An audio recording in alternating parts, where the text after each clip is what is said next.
दोस्तों, कल हम भगवान कृष्ण पर रुके थे। आज हम भगवान कृष्ण के आगे बढ़ेंगे। भगवान कृष्ण को कृष्ण मानने का सबसे प्रमुख कारण यह था क्योंकि भगवान राम जो थे, इन्होंने जो नैतिकता, जो आदर्श, जो विचार और जो तरीके समाज के सामने रखे, वो किसी भी व्यक्ति के लिए, किसी भी साधारण व्यक्ति के लिए उनका पालन करना या अक्षरशः पालन करना बहुत ही मुश्किल था या असंभव था। आप भगवान राम के आदर्शों को फॉलो कर सकते हैं एक हद तक, लेकिन भगवान राम के जो आदर्श थे वो इतने, जैसा कि आप जानते हैं, कोई भी चीज या कोई भी वस्तु जिसके आगे आदर्श लिखा हो वो पूरी तरह असंभव होती है, वो अस्तित्व में नहीं होती। इसीलिए भगवान राम के जो आदर्श थे, उनको जो विचार थे, उनको आदर्श इसलिए माना जाता है, पुरुषों में उत्तम इसलिए माना जाता है क्योंकि जिन विचारों, जिन नैतिकताओं और जिन समाज के नियमों का इन्होंने पालन किया, वो किसी भी व्यक्ति के लिए, आम व्यक्ति के लिए, साधारण व्यक्ति के लिए पॉसिबल नहीं है, वो असंभव है। और भगवान कृष्ण के जो आदर्श थे, जो नियम थे, जो कलाएं थी, जिन चीजों को वो मानते थे, वो एक साधारण व्यक्ति फॉलो कर सकता है। जैसे उनका प्रेम का सिद्धांत, भगवान कृष्ण का तो जीवन ही इस प्रकार है कि वो पूरी तरह से लीलाओं से परिपूर्ण है। इनके जीवन में वात्सल्य, मातृत्व की भावना पूरी तरह भरी हुई है। इसीलिए आज भी माताएं अपने जो बच्चे होते हैं उनको कान्हा, कृष्णा, मोहन ऐसे नामों से पुकारती हैं ताकि उनको भी मतलब सबसे ज्यादा जो प्रेम प्राप्त हुआ वो दिख सके। और जब ये जवान हुए, जब ये यंग हुए, तो इन्होंने शिक्षा प्राप्त करी और एक ऐसे योद्धा के रूप में मतलब प्रसिद्ध हुए जिसको हरा पाना, जिसको पराजित कर पाना असंभव था। चाहे इनके हाथ में शस्त्र हो, चाहे शस्त्र ना हो, फिर भी सभी कलाओं में ये पारंगत थे। किसी भी व्यक्ति का निशस्त्र होते हुए भी इतनी बुद्धिमत्ता पूर्वक एक स्थितियों को जिसको बोलते हैं स्थितियों से पार पाना असंभव था। एक ये कुशल राजनीतिक थे, राजनीतिज्ञ थे। इनको भविष्य में होने वाली संभावनाओं का आज ही आकलन कर लेते थे। इसीलिए इनके जीवन को मतलब ऐसा माना जाता है कि ये स्वयं ही ईश्वर का रूप है। जैसा कि इन्होंने गीता में बोला है कि संसार में जितनी भी श्रेष्ठ वस्तुएं, व्यक्ति या चीजें हैं, वो सभी मुझ में ही समाहित है।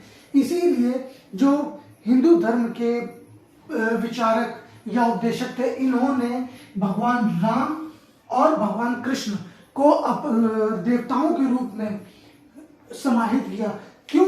क्योंकि ये दो ऐसे पात्र थे जिन्होंने शादी भी की, जन्म भी लिया, एक व्यक्ति के रूप में समाज में रहकर समाज में परिवर्तन लाए। इसीलिए इनको भगवान के रूप में स्थान दिया गया। उसके बाद धीरे धीरे जब गुप्त शासक आए तो उन्होंने भगवान विष्णु के अवतारों की पूजा करना प्रारंभ किया। आदिवारा की उपाधियां भी धारण करी और ऐसा इन्होंने इसलिए किया ताकि जो ब्राह्मण है, वो उनको क्षत्रियों में स्थान दे। इसीलिए इन्होंने भागवत धर्म का प्रचार किया और सबसे ज्यादा जो गुफाएं हैं, चित्रकारी है, रॉक आर्किटेक्चर है, उसमें बड़ा ही योगदान दिया।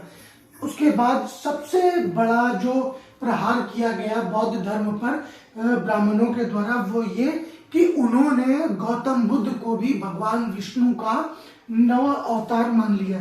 नवा अवतार मानने से क्या किया कि भगवान जो गौतम बुद्ध है, उनको भगवान विष्णु का नवा अवतार मानने से क्या हुआ कि बौद्धों की विचारधारा को एक बहुत ही बड़ा आघात पहुंचा और उनका अपने आप ही हिंदू धर्म में समावेश हुआ।